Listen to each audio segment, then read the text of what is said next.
Most art I see nowadays is easy to digest, microwavable art. But if you think about the artists that we love, most of the art they make is really dense.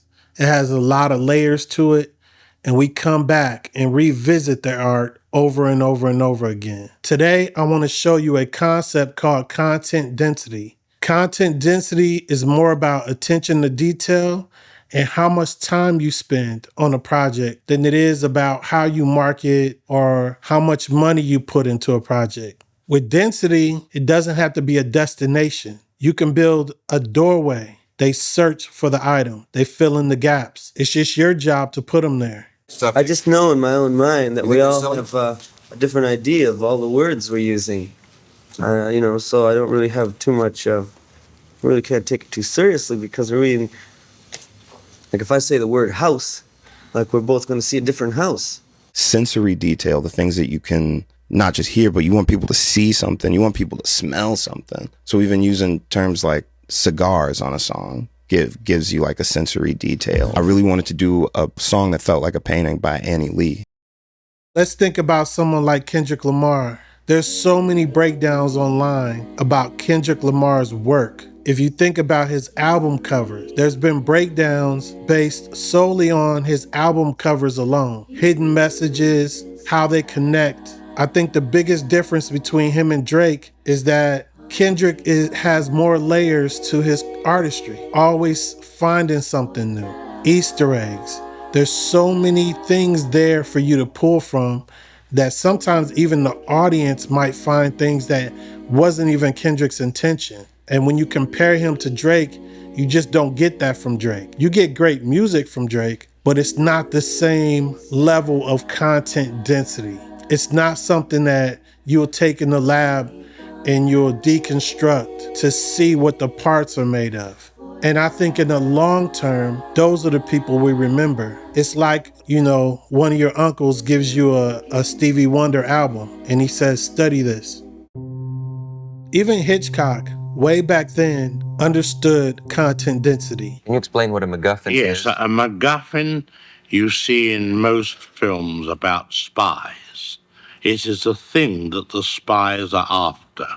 In the days of Rudyard Kipling, it would be the plans of the fort on the Khyber Pass. Mm-hmm. And the plans of an atom bomb, anything you like. It's always called the thing that the characters on the screen worry about, but the audience don't care. Pulp Fiction and the briefcase, that's a MacGuffin. If you think about the movie Inception and the totem, spinning the little top, that's a MacGuffin. What was in the briefcase? Why a spinning top? The object being there is like a playful thing that you have between you and your audience. That's what content density is all about. There's an NBA basketball card, and it's a card of Mark Jackson, and it's a picture of him on the court, and in the audience is the Melendez brothers. I don't think they meant to take a picture of the Melendez brothers. I don't even know at the time if it was before or after they killed their parents. Nevertheless, they're in the photo. It became famous because they were in the photo. Now imagine if you took that photo and everything was blurry except for Mark Jackson. Sometimes it's not intentional, but everything you fit in the frame is fair game. One of my favorite films of all time is Parasite.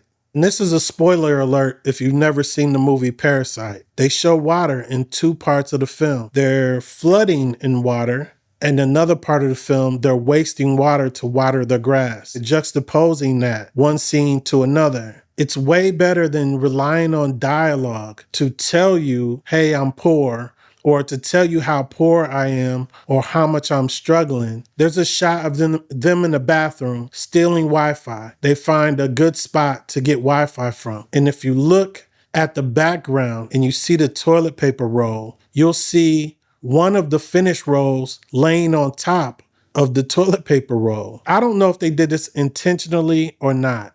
It almost bothered me that empty toilet roll was on top of the other toilet paper. There's also another shot in the film where they're hanging his socks from the grill of a fan to dry.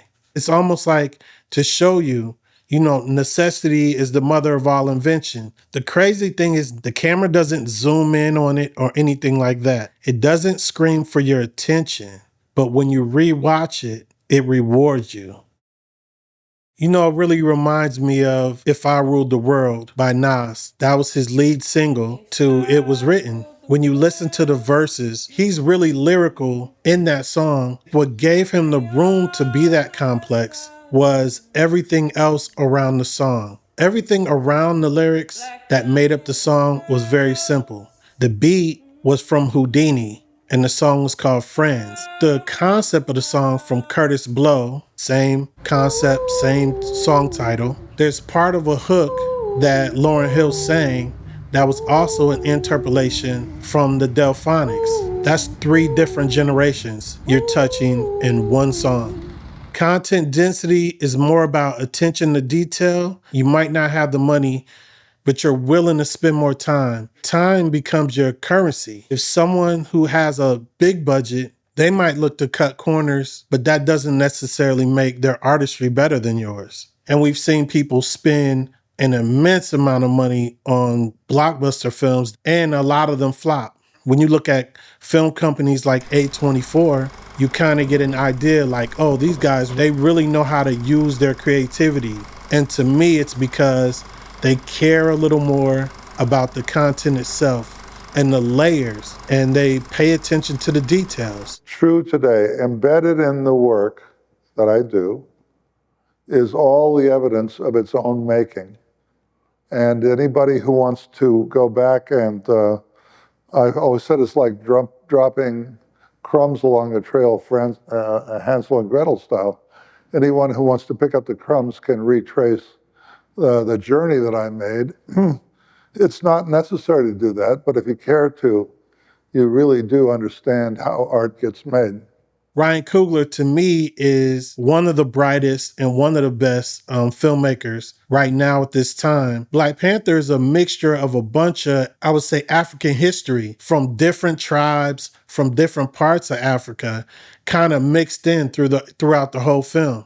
So because of that, you can see little pieces here and there that make you dig deeper than just it being some superhero movie.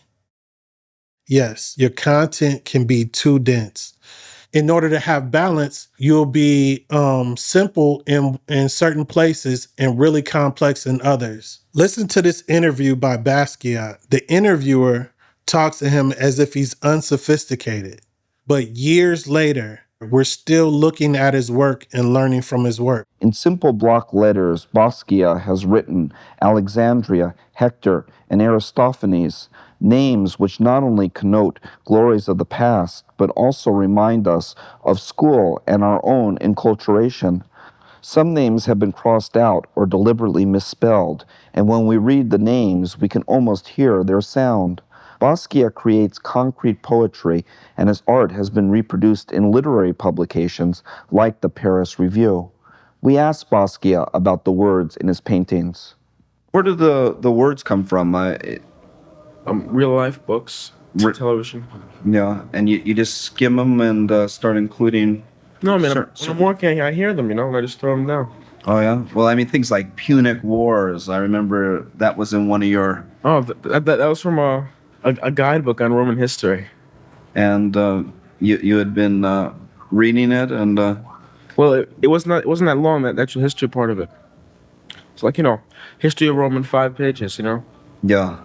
And so you snatched a few words from it. Yeah. I didn't snatch them, They caught your... They caught my eye, and I took them. Layers means density. Density means rewatchability. And rewatchability means growth.